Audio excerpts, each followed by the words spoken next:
syariah mengandung resiko. Salah satu resiko yang mungkin dan sering terjadi adalah adanya prestasi dari partner bisnisnya. Sekalipun umumnya bisnis itu didasarkan pada hubungan simbiosis mutualisme atau kepercayaan di antara para pihak, namun hal tersebut tidak jarang menimbulkan perselisihan di antara pihak-pihak yang melakukan transaksi bisnis, dan perselisihan tersebut meningkat menjadi konflik atau sengketa. Yang kedua yaitu uang prestasi. Uang prestasi yaitu tidak memenuhi kewajibannya atau terlambat memenuhinya, atau memenuhinya tetapi tidak seperti yang telah diperjanjikan. Uang prestasi mengakibatkan pihak lain dirugikan. Dapat dituntut dari yang uang prestasi hal-hal berikut. Yang pertama, meminta pelaksanaan perjanjian meskipun pelaksanaan ini sudah terlambat. Yang kedua yaitu meminta pengganti rugian, yaitu kerugian yang diderita karena perjanjian tidak atau terlambat dilaksanakan, atau dilaksanakan tetapi tidak sebagaimana mestinya. Yang ketiga, menuntut pelaksanaan perjanjian disertai dengan pengganti rugian yang diderita sebagai akibat keterlambatan pelaksanaan perjanjian. Yang keempat, perjanjian dibatalkan disertai penggantian kerugian. Materi selanjutnya yaitu penyelesaian sengketa dalam perspektif Islam. Komponen yang menimbulkan persengketaan dalam bisnis yaitu pertama, musahli atau pihak yang mengadakan perjanjian. Yang kedua, musahlil anhu atau yaitu persoalan atau isi perjanjian yang dipersengketakan. Yang ketiga yaitu musahil alaihi atau badalus sul, yaitu pihak yang ditunjuk untuk menyelesaikan sengketa. Penyelesaian sengketa bisnis dapat dilakukan melalui pertama, sulhul atau perdamaian, yang kedua tahkim atau arbitrase, yang ketiga yaitu qada atau lembaga peradilan. Nah, sulhul atau perdamaian merupakan doktrin utama karena pada hakikatnya lebih berupa fitrah dari manusia, atau tidak ada yang merasa dikalahkan atau para pihak sama-sama merasa puas sehingga terhindar dari rasa permusuhan. Dasar hukum mengenai perdamaian terdapat dalam Quran surah Al-Hujurat ayat 9 yang artinya, dan apabila ada dua golongan orang mukmin berperang, maka damaikanlah di antara keduanya. Jika salah satu di antara keduanya berbuat zalim, maka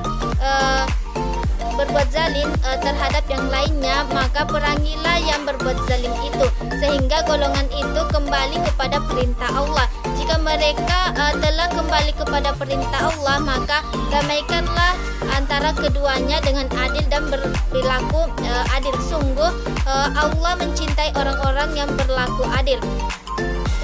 Adapun rukun dari perdamaian yaitu pertama, para pihak yang bersengketa, yang kedua objek persengketaan, dan yang terakhir yaitu adanya lafaz pernyataan damai atau ijab kabul.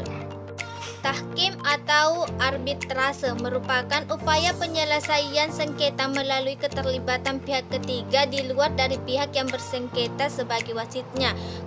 Dasar hukum mengenai arbitrase terdapat dalam Quran surah An-Nisa ayat 35, yang artinya, dan jika kamu khawatir akan adanya persengketaan antara keduanya suami istri, maka kirimkanlah seorang hakam atau arbitor, dan jika kedua orang hakam itu bermaksud mengadakan perdamaian, niscaya Allah Subhanahu wa taala akan memberikan taufik kepada suami istri itu.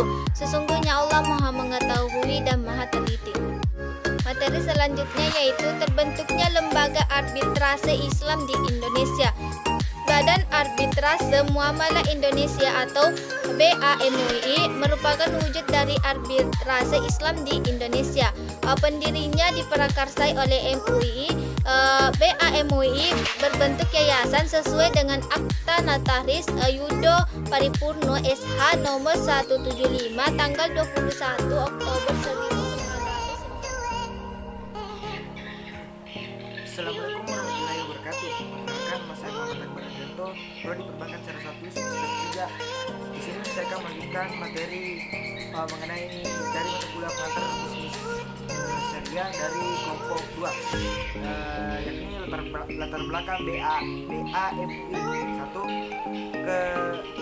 kesadaran bahwa agama Islam tidak hanya berisikan tuntutan cara beribadah, melainkan merupakan pedoman yang seutuhnya termasuk antaranya bidang muamalat yang merupakan salah satu bidang yang sangat penting. Kedua, kesadaran atas kebutuhan akan adanya lembaga yang dapat menyelesaikan masalah persengketaan sering sejajar jalan untuk berkembang praktek-praktek muamalat, usaha perniagaan dan usaha di lingkungan umat Islam itu sendiri. Yang ketiga, ada kesadaran bahwa secara historis Islam telah mengenal lembaga hakam. Keempat, kesadaran akan dibutuhkan lembaga penyelesaian sengketa yang dapat menyelesaikan persengketaan dengan lebih cepat, lebih murah, lebih cocok dan lebih adil. Kemudian, yurisdiksi atau kewenangan BAMUI. Satu, penyelesaian sengketa yang timbul dalam hubungan perdagangan, industri, keuangan, jasa, dan lain-lain di mana para pihak sepakat secara tertulis untuk menyerahkan penyelesaiannya kepada BAMUI sesuai dengan peraturan prosedur BAMUI sendiri. Kemudian, yang kedua, memberikan suatu pendapat yang mengikat tanpa adanya suatu sengketa mengenai suatu persoalan yang berkenaan perjanjian atas permintaan para pihak itu sendiri. Kemudian BAMUI atau Basarnas. Dalam perkembangan, kemudian BAMUI mengalami perubahan bentuk. Buat surat keputusan rapat Dewan Pimpinan MUI nomor ke 09-MUI-12/2003 tanggal 24 Desember 2003. Diantaranya mengubah nama BAMUI menjadi Badan Arbitrasi Syariah Nasional atau Basarnas. 2. Mengubah bentuk badan hukum dari yayasan menjadi badan yang berada di bawah MUI dan merupakan pangkat organisasi MUI sendiri. 3. Dalam melaksanakan tugas dan fungsinya sebagai lembaga hakam, badan ini bersifat otonom dan independen. Mungkin itu saja dari saya. Sekian. Assalamualaikum warahmatullahi wabarakatuh. Bismillahirrahmanirrahim. Assalamualaikum warahmatullahi wabarakatuh. Perkenalkan, saya atas nama Siska Prastina dari kelompok 2 dengan materi penyelesaian sengketa ekonomi syariah. Baik, langsung saja. Pengertian kada atau lembaga peradilan secara bahasa berarti memutuskan atau menetapkan, sedangkan secara terminologi merupakan lembaga atau institut yang bertugas untuk menyampaikan keputusan hukum yang bersifat mengikat. Merupakan upaya terakhir apabila penyelesaian secara perdamaian atau juga menggunakan pihak lain yang dipercaya tidak berhasil.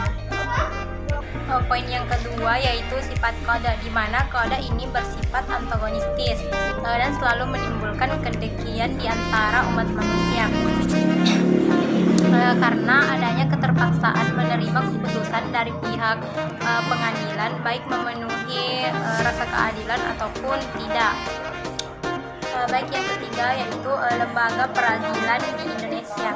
Lembaga peradilan di Indonesia di bawah kekuasaan kehakiman, yaitu Mahkamah Agung, di mana kekuasaan kehakiman adalah kekuasaan negara yang merdeka untuk menyelenggarakan peradilan guna menyelenggarakan keadilan berdasarkan Pancasila dan Undang-Undang Dasar 1945. Segala campur tangan dalam urusan peradilan oleh pihak lain tidak diperbolehkan kecuali dalam hal-hal sebagaimana disebutkan dalam Undang-Undang Dasar 1945. Baik, itulah beberapa hal yang ingin saya sampaikan mengenai materi kami. Lebih dan kurangnya mohon dimaafkan. Wabillahi taufiq wal hidayah. Assalamualaikum warahmatullahi wabarakatuh. Bismillahirrahmanirrahim. Assalamualaikum warahmatullahi wabarakatuh. Perkenalkan, nama saya Nur Fajira Faradillah, NIM 6122062092027, Prodi Perbankan Syariah 1 semester 3. Baik, di sini saya akan melanjutkan materi yang telah dipaparkan oleh teman kelompok saya, yaitu langsung saja materi yang saya paparkan di sini yaitu yang pertama, lingkungan peradilan yuridis. Lingkungan peradilan di bawah kekuasaan kehakiman, dalam hal ini Mahkamah Agung, terdiri dari yang diatur dalam Undang-Undang Nomor 48 Tahun 2009 Pasal 18, terdiri dari peradilan agama, peradilan umum, peradilan militer, dan peradilan tata usaha negara. Antara satu lembaga peradilan dengan lembaga peradilan lainnya berlaku asas pemisahan kompetensi atau yuridiksi arbitrasi, di mana masing-masing lembaga memiliki kewenangan untuk mengadili sengketa tertentu yang diatur dalam peraturan perundang-undangan nomor 48 tahun 2009 pasal 25. Materi yang kedua yaitu peradilan agama sama dengan peradilan syariah. Urusan ekonomi Islam atau bisnis syariah masuk dalam lingkup yurisdiksi peradilan agama selain dari urusan perkawinan, waris wasiat, hibah, wakaf, zakat, infak dan sedekah yang diatur dalam Undang-Undang Nomor 3 Tahun 2006 Pasal 49 Ayat 1. Salah satu sumber hukum untuk memutus perkara oleh hakim merujuk kepada kompilasi hukum ekonomi syariah dalam Peraturan Mahkamah Agung Republik Indonesia Nomor 2 Tahun 2008. KHES merupakan bentuk dari positifisasi ketentuan fikih muamalah yang diharapkan mampu memberikan sandaran hukum yang lebih sesuai dengan kontrak syariah. Materi yang ketiga yaitu arbitrase vs lembaga peradilan. Sidang arbitrase dilakukan sederhana dalam satu tingkat. Tingkat pertama sekaligus terakhir dalam susunan kekeluargaan dan dalam kerangka memelihara silaturahmi serta uhwal Islamiyah. Sidang arbitrase dilaksanakan secara tertutup, tidak terbuka sebagaimana sidang di lembaga peradilan, sehingga para pihak yang bersengketa dan materi sengketa tidak diketahui oleh masyarakat luas. Pengungkapan secara terbuka, baik sengketa pribadi maupun sengketa perusahaan dapat menjatuhkan baik martabat, harga diri dan kehormatan pribadi maupun citra atau kinerja perusahaan. Sidang arbitrase dilaksanakan lebih cepat dibandingkan dengan dengan lembaga peradilan. Putusan arbitrase bersifat final dan mengikat, tidak ada banding dan kasasi. Putusan arbitrase mempunyai kekuatan eksekutorial, di mana apabila tidak dilaksanakan dengan sukarela, maka eksekusi putusannya dilaksanakan dengan perintah ketua peradilan atas permintaan salah satu pihak. Baik, demikian materi yang telah saya paparkan. Lebih dan kurangnya mohon dimaafkan. Wabillahi taufiq wal hidayah. Wassalamualaikum warahmatullahi wabarakatuh.